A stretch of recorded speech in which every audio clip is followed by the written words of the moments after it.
හිතන්න ඔයා තිස්ස මහරාමයට ගිහිල්ලා සීතලට අඳින කබා ජර්සි වගේ විකුණන බිස්නස් එකක් පටන් ගන්නවා. ඔයා හිතන්නේ ඒක සාර්ථක වේද? Hi guys, ඉතින් අදත් අලුත් වීඩියෝ එකක් ගන්න තියෙන්නේ. මේ වීඩියෝෙන් අපි කතා කරන්න යන්නේ අපි කලින් වීඩියෝ වලින් කතා කරා දිගටම සෝෂල් මීඩියා මාකටිං ගැන. ඉතින් මේ වීඩියෝෙන් අපි කතා කරන්න යන්නේ බිස්නස් එකක් පටන් ගන්න කලින් අපි කරන්න ඕන අනිවාර්ය වැඩක් ගැන. ඉතින් බිස්නස් එකක් පටන් ගන්න කලින් අපි කරන්න ඕන අනිවාර්ය වැඩ වලින් එකක් තමයි මාකට් රිසර්ච් එකක් කරන එක. මොකක්ද මේ මාකට් රිසර්ච් එකක් කියන්නේ? ඉතින් බිස්නස් එකක් පටන් ගන්න කලින් අපි අනිවාර්යයෙන්ම මාකට් රිසර්ච් එකක් කරන්න ඕන වගේම අපි මුලින්ම දැනගන්න ඕන මොකක්ද මාකට් රිසර්ච් එකක් කියන්නේ කියලා. හිතන්න ඒක සරලව මෙන්න මේ වගේ. ඉතින් මාකට් රිසර්ච් එකක් කියන්නේ ඔයා ගෙදරින් එළියට බහින්න කලින් ඔයා බලනවා එළියේ ඉන්නේ මොන වගේ අයද? එළියේ ඉන්නේ කවුද? එළියේ තියෙන්නේ මොනවද? මෙන්න මේ වගේ දෙයක් තමයි මාකට් රිසර්ච් එකක් කියන්නේ. ඉතින් මම මේක සරලව කිව්වේ. කියන්නේ තව ටිකක් පැහැදිලි කරොත් හිතන්න ඔයා තිස්ස මහරාමයට ගිහිල්ලා සීතලට අඳින කබා ජර්සි වගේ විකුණන බිස්නස් එකක් පටන් ගන්නවා. ඔයා හිතන්නේ ඒක සාර්ථක වේද? නැහැ. මොකද තිස්ස මහරාම කියන්නේ ගොඩක් ප්‍රශ්න පැත්තක්. ඉතින් ඒ පැත්තේ මිනිස්සුන්ට ජර්සි වැඩගත් නැහැ. ඉතින් මාකට් රිසර්ච් එකක් කියන්නේ මෙන්න මේ වගේ ඔයා බිස්නස් එකක් පටන් ගන්න කලින් ඔයා හොයලා බලනවා කවුද ඔයාගේ බිස්නස් එකට ඉන්න තරඟකාරයෝ. එතකොට මේ බිස්නස් එකේ ඉන්න ටාගට් ඔඩියන්ස් එක නැත්නම් මේ බිස්නස් එකට ඉන්න කස්ටමර්ස්ලා මොන වගේද හිතන්නේ?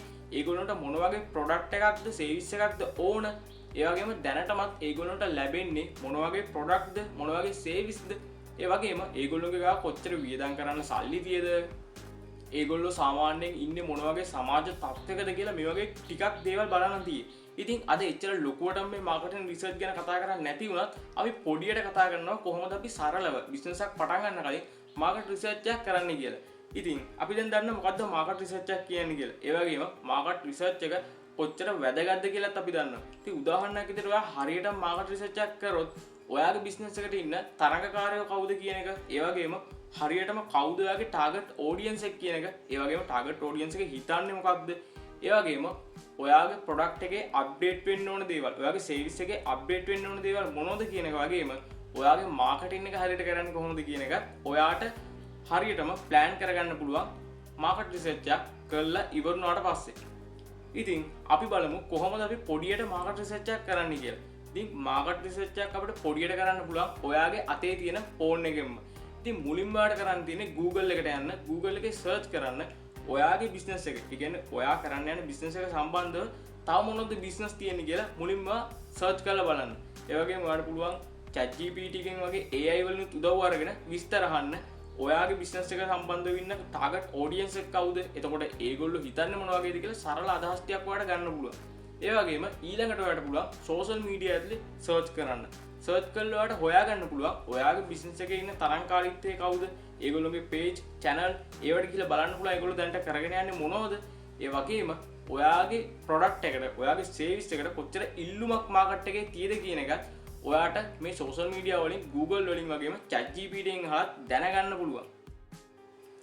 මාකට් රිසර්ච් එකක් කරද්දී ඔයා පළවෙනියටම කරන්න ඕන දේවල් ටික අපි කතා කරානේ. ඔයා ඊළඟට කරන්න ඕන දේ තමයි ඔයා ඇනලයිස් කරලා තියාගන්න කවුද ඔයාගේ තරංකාරීත්වය, ඒ වගේම ඒගොල්ලන්ට කොච්චර මාකට් එකේ ප්‍රමාණයක් අල්ලගෙන තියෙද? ඔයාට ඔයාගේ බිස්නස් එක මේ මාකට් එකට දාලා රන් කරගෙන හොඳ ලාභයක් ගන්න මාකට් එක ඇතුලේ ඉඩක් තියෙද? ඔයාට හොඳ තරගයක් ඉක්මනට දෙන්න පුළුවන්ද කියන එක ඔයා අනිවාර්යෙන් බලන්න ඕන. ඒ වගේම ඔයාගේ ප්‍රොඩක්ට් එකට ඔයා ටාගට් කරන ඔඩියන්ස් එක ඉක්මනටම එන්ගේජ් කරගන්න පුළුවන්ද කියන එකත් බලන්න ඕන. මොකද මම කලින් කිව්වා වගේ මාකට් රිසර්ච් එකක් කරන්න තෝ පටන් ගත්තොත් ඔයාට වෙන්නේ අර තිස්ස මහරාමේ ජර්සි විකුණන වගේ වැඩක් තමයි. ඉතින් මේ වීඩියෝ එක හොඳයි කියලා හිතනවා නම් අනිවාර්යෙන් අපිට subscribe කරන්න. ඒ වගේම බිස්නස් එකක් පටන් ගන්න ඔයා අනිවාර්යෙන්ම මාකට් රිසර්ච් එකක් කරලා බිස්නස් එක පටන් ගන්න. ඉතින් අපි අලුත් වීඩියෝෙන් හම්බෙමු. අපි ෆ්‍රීඩම් නේ.